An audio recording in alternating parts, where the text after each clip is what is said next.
Welcome back to our channel. आज का हमारा टॉपिक है शेड्यूलिंग एल्गोरिथम। इसमें हम आज सबसे पहले पढ़ेंगे first come first serve algorithm. तो इस एल्गोरिथम को पढ़ने से पहले इसकी जो बेसिक्स हैं उनके बारे में हम आपको बता देते हैं कि इसके टाइम कौन कौन से टाइम होते हैं जो इसमें रिक्वायर्ड होते हैं। तो उनके बारे में थोड़ा डिस्कशन कर लेते हैं, उसके बाद हम आपको FCFS एल्गोरिथम पे आते हैं। तो सबसे पहले देखते हैं इसकी definition. Scheduling algorithm, scheduling of processes oblique work is done to finish the work on time. किसी भी प्रोसेस का एग्जीक्यूशन उस नियत समय पर ही कंप्लीट होना जो समय हमें दिया गया है। Okay, then some are different time with respect to process. Process के रिगार्डिंग कुछ डिफरेंट टाइम होते हैं जो हमारी उस प्रोसेसिंग में काम आते हैं। तो सबसे पहला जो टाइम है वो है अराइवल टाइम, कि किस टाइम पे हमारी प्रोसेस न्यू स्टेट से निकल के रेडी स्टेट में आती है। तो सबसे पहले हमारी अराइवल टाइम। तो time eight which the process enters in ready queue.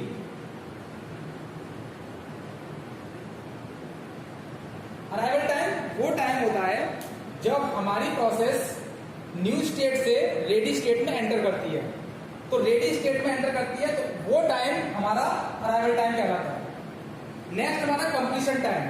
Completion time वो टाइम जितने ड्यूरेशन में हमारी वो प्रोसेस कंप्लीट एग्जीक्यूशन हो रहा है। तो time eight which the process completes its execution।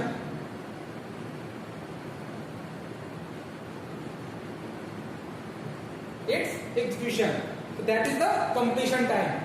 जितने समय में हमारी वो प्रोसेस कंप्लीट एग्जीक्यूट हो रही है, that is the completion time. Next हमारा वर्स्ट टाइम। वर्स्ट टाइम वो है जो एक पर्टिकुलर प्रोसेस का जितना टाइम हमें दिया है उतने ही टाइम में हमें उस प्रोसेस को एग्जीक्यूट करना है। सो time required by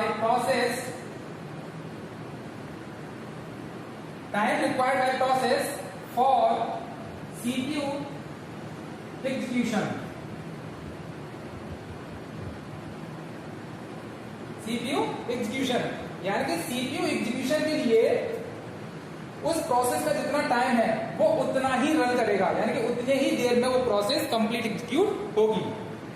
then next है turn around time. Turn around time means a time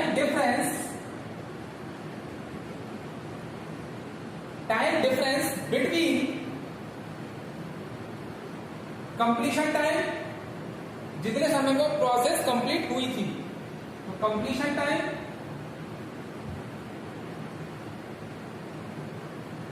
minus arrival time, यानी कि हमारी वो प्रोसेस एग्जीक्यूट होने के लिए रेडी स्टेट में एंटर की थी वो टाइम। तो कंप्लीशन टाइम और arrival time, AT arrival time, that is the turn around time. Next and last waiting time. Waiting time और time difference between turn around time minus burst time. Waiting time is the time difference between turn around time minus burst time. तो ये थे आपके कुछ basics कि हम किसी भी एल्गोरिथम से अपनी किसी भी प्रॉब्लम को सॉल्व करें किसी भी एल्गोरिथम के माध्यम से, तो उसमें ये हमारे कुछ टाइम है जो बेसिक होते हैं हमारे किसी भी एल्गोरिथम के जरिए किसी भी न्यूमेरिकल को सॉल्व करने के लिए। तो उसमें ये कुछ बेसिक्स हैं, arrival time, completion time, worst time, turn around time and waiting time. तो इनके आधार पे ही हम किसी भी प्रोसेस को कंप्लीट एग्जीक्यूट कर सकते हैं। तो हमने आपको बताया था सबसे पहले कि इसमें आज हम आप लोगों को FCFS एल्गोरिथम के बारे में बताएंगे कि FCFS एल्गोरिथम से किसी भी प्रॉब्लम को हम कैसे सॉल्व करते हैं।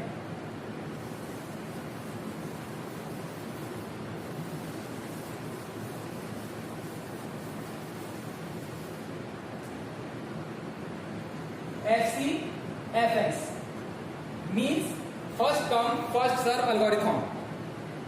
इसका मतलब यह हुआ कि जो प्रोसेस एग्जीक्यूशन के लिए CPU पहले अलोकेट होगा वो प्रोसेस पहले एग्जीक्यूट होगी। ओके, देखिए इसके कुछ बेसिक्स हैं, इसकी कुछ डेफिनेशंस हैं, वो हम आपको बता देते हैं। सबसे पहला है दिस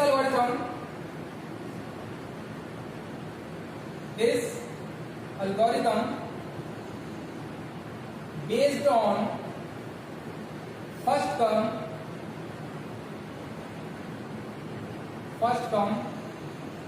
first serve।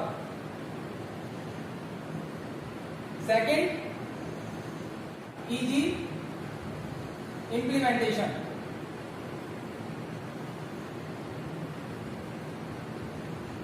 क्यों इजी इंप्लीमेंटेशन क्यों कहते हैं इसे? क्योंकि फर्स्ट कम फर्स्ट सर्व में हमारी जो प्रोसेस पहले आएगी वो पहले एग्जीक्यूट होगी। सो जब तक उसका कंप्लीट एग्जीक्यूशन नहीं हो जाता है हम उस प्रोसेस का CPU उससे हम नहीं हटाएंगे। सो इसलिए ये हमारी इजी इंप्लीमेंटेशन होता है। थर्ड पॉइंट है हमारा high average waiting time.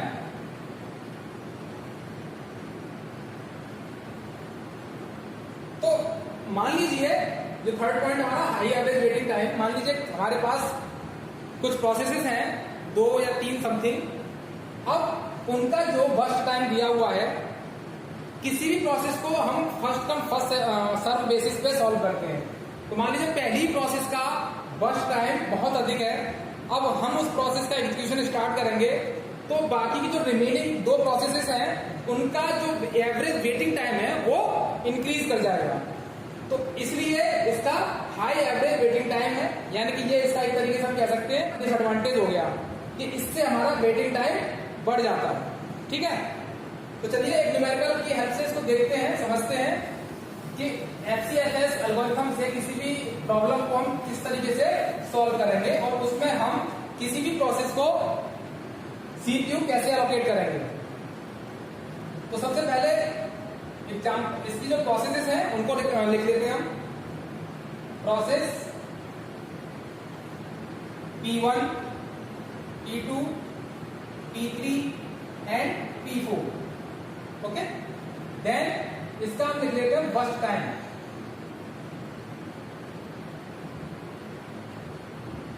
Burst time मैंने के बारे में मैंने आप लोगों को बताया था अभी थोड़ी देर पहले ही कि time required for which CPU execution. So अब प्रोसेस के बारे में हमने लिख दिया P1, P2, P3, P4। अब इनका कुछ बर्स्ट टाइम हम लिख लेते हैं 21, P2, 6, P3, 3, P4, 2। अब ये हमने processes P1, P2, P3, P4 का बर्स्ट टाइम हमने लिख लिया यहाँ पे कि इसका प्रोसेस का बर्स्ट टाइम क्या क्या होगा। इसको हम बर्स्ट टाइम को क्या कह सकते हैं? एग्जीक्यूशन टाइम भी कह सकते हैं। Execution time. दूसरी चीज, हमारी जो FCFS एल्गोरिथम है ये बेस्ड होती है based on non preemptive algorithm. Non preemptive algorithm पे आधारित होती है FCFS एल्गोरिथम। ठीक है, तो नॉन प्रिमिटिव एल्गोरिथम के बारे में मैंने आपको लास्ट लेक्चर में बताया था कि नॉन प्रिमिटिव एल्गोरिथम में क्या होता है कि हम किसी प्रोसेस को अगर CPU एलोकेट करते हैं तो हम उस प्रोसेस से CPU तब तक नहीं हटाते जब तक कि उसका एग्जीक्यूशन कंप्लीट नहीं हो जाता। तो हम यहाँ पे उसी को फॉलो करेंगे नॉन प्रिमिटिव एल्गोरिथम को। तो हम जब किसी भी प्रॉब्लम को सॉल्व करते हैं तो चाहे वो FCFS हो या आगे जो भी एल्गोरिथम आएगी उसके लिए हम बनाते हैं गैंट चार्ट। ये बहुत ही इंपॉर्टेंट पॉइंट है गैंट चार्ट। अगर आप इसको नहीं बनाएंगे तो आपका न्यूमेरिकल सॉल्व नहीं हो पाएगा। तो आप इसको थोड़ा अच्छी तरह समझेंगे गैंट चार्ट हम कैसे बनाते हैं। गैंट 4। तो हम यहाँ पे स्टार्टिंग में क्योंकि अराइवल टाइम नहीं दिया हुआ है तो हम ये अज्यूम कर लेते हैं कि हमारे इस प्रॉब्लम का या जितनी भी हमारे इस प्रॉब्लम में प्रोसेसेस हैं उनका arrival time, assume that arrival time is 0 unit time. अब ये टाइम मिली सेकेंड में भी हो सकता है, सेकेंड में भी हो सकता है और मिनट में भी हो सकता है। ठीक है, तो चलिए शुरू करते हैं क्योंकि हमने अराइवल टाइम यहाँ पे 0 मान लिया। तो हमारी कोई भी प्रोसेस एग्जीक्यूशन के लिए या सीपीयू में जब उसे एंटर कराएंगे तो 0 ही कहीं एंटर होगी, 0 से ही एंटर वो की जाएगी। तो सबसे पहली प्रोसेस हमारी P1 को हमने 0 पे एंटर करा दिया। ठीक, इसका बर्स्ट टाइम कितना है 21। तो ये 0 से लेकर 21 तक एग्जीक्यूट होगी, क्योंकि according to non preemptive algorithm हम किसी भी प्रोसेस से सीपीयू तब तक नहीं हटा सकते जब तक कि उसका कंप्लीट एग्जीक्यूशन नहीं हो जाता है। तो हमने प्रोसेस P1 को एक सीपीयू एलोकेट किया तो वो 0 से लेके 21 तक एग्जीक्यूट होगी। जब वो कंप्लीट एग्जीक्यूट हो जाएगी तो हम उसे क्या कर देंगे, टर्मिनेट कर देंगे। मान लीजिए हमने प्रोसेस P1 को आफ्टर एग्जीक्यूशन टर्मिनेट कर दिया, हटा दिया। ठीक है, अब आती है हमारी प्रोसेस P2। तो P2 जो प्रोसेस है हमारी 21 पे एंटर करेगी। ठीक है, 21 पे, और इसका फर्स्ट टाइम कितना है 6। 21 प्लस 6 27। तो इसका भी 27 पे इस प्रोसेस P2 का एग्जीक्यूशन कंप्लीट हो जाएगा और हम इसे टर्मिनेट कर देंगे। तो ये प्रोसेस भी हमारी टर्मिनेट हो जाएगी। देन प्रोसेस P3 एंटर करेगी सीपीयू में, या हम कहेंगे कि सीपीयू से एलोकेट करेंगे 27 पे प्रोसेस P3। इसका फर्स्ट टाइम कितना है 3। तो 27 प्लस 3 30। ओके, तो P3 प्रोसेस हमारी 30 पे कंप्लीट एग्जीक्यूट हो जाएगी। देन ये प्रोसेस भी हमारी टर्मिनेट हो जाएगी। देन P4 प्रोसेस को हम क्या करेंगे, सीपीयू एलोकेट करेंगे P4, और इसका फर्स्ट टाइम कितना है 2। तो 30 प्लस 2 32। तो ये हो गया हमारा इस प्रॉब्लम का गैंट चार्ट। अब इस गैंट चार्ट से हमको जो भी टाइम निकालना है वो हम टाइम निकाल सकते हैं। तो देखिए, सबसे पहले हमने अज्यूम किया था कि इसका अराइवल टाइम कितना है 0। अब हम क्या करेंगे, इसका कंप्लीशन टाइम निकालते हैं। मैं यहां से थोड़ा सा इसे बिगाड़ देता हूं।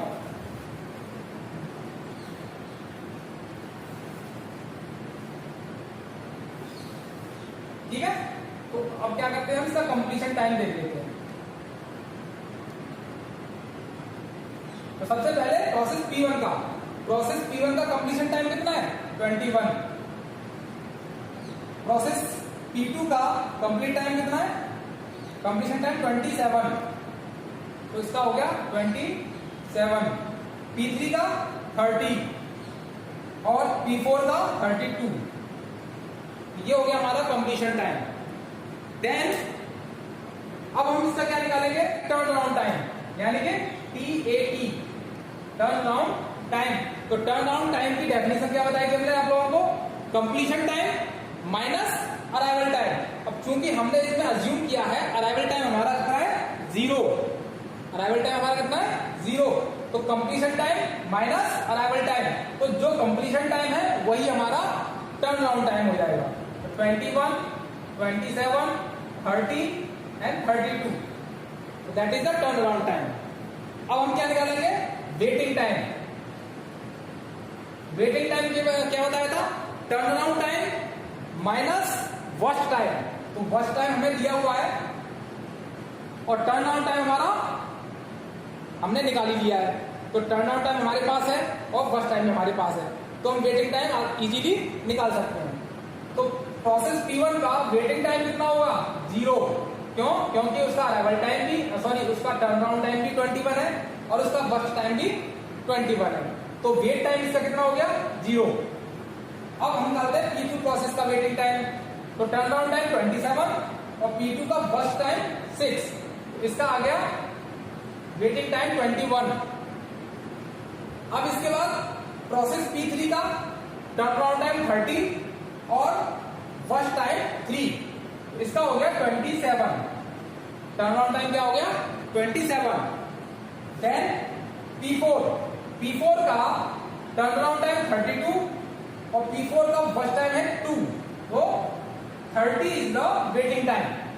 तो ये तो हो गया आपका वेट टाइम और टर्न अराउंड टाइम, ठीक है। अब न्यूमेरिकल में या किसी भी प्रॉब्लम में एग्जाम में आता है कि ये गिवन प्रॉब्लम का हमको टर्न अराउंड टाइम और वेटिंग टाइम निकालना है, एवरेज टर्न अराउंड टाइम और एवरेज वेटिंग टाइम। तो हम इन सभी को ऐड कर देंगे और हमारे पास कितनी प्रोसेस है 4 प्रोसेस, तो 4 प्रोसेस से हम इसको डिवाइड कर देंगे। तो वो हमारा क्या आ जाएगा turn around time, average turn around time और एवरेज वेटिंग टाइम, ठीक है। तो अब इसकी जो यूनिट होगी, तो मैंने आपको पहले ही बताया न्यूमेरिकल में जो भी दिया हो, अगर नहीं दिया हुआ है कि मिनट्स में है, मिली सेकेंड में है, सेकेंड में है या आवर्स में है, तो आप क्या करेंगे यूनिट ऑफ टाइम या यूनिट टाइम, ठीक है। उसकी जो यूनिट लिखेंगे वो यूनिट टाइम। अगर दिया हुआ है कि हमारी जो प्रोसेस है वो सारी कैसी है एमएस में, मिली सेकेंड में, तो आपका भी आंसर एमएस में ही आएगा, ठीक है। तो ये हो गया आपका एचसीएफएस एल्गोरिथम से किसी भी प्रॉब्लम को किस तरीके से सॉल्व किया जाता है, उसका ये गैंट चार्ट हो गया। तो गैंट चार्ट आपको कैसे बनाना है, क्यों? क्योंकि HCFS algorithm non preemptive algorithm पे आधारित होती है। So that is the basic and easy implementation. So आपको ये आई थिंक इजीली समझ में आ गया होगा। अगर आपको कुछ और भी इसमें प्रॉब्लम है कि हमने ये किस तरीके से कैलकुलेट किया है, तो वो भी आप हमें कमेंट बॉक्स के माध्यम से पूछ सकते हैं कि इस न्यूमेरिकल को हमने किस तरीके से सॉल्व किया है, कंप्लीशन टाइम कैसे निकाला है, टर्न अराउंड टाइम कैसे निकाला है और वेटिंग टाइम कैसे निकाला है, ठीक है। तो अब आप हमें कमेंट बॉक्स के माध्यम से पूछ सकते हैं। अगर आपको इसमें इस टॉपिक से रिलेटेड कोई भी प्रॉब्लम हो, आप हमसे डिस्कस कर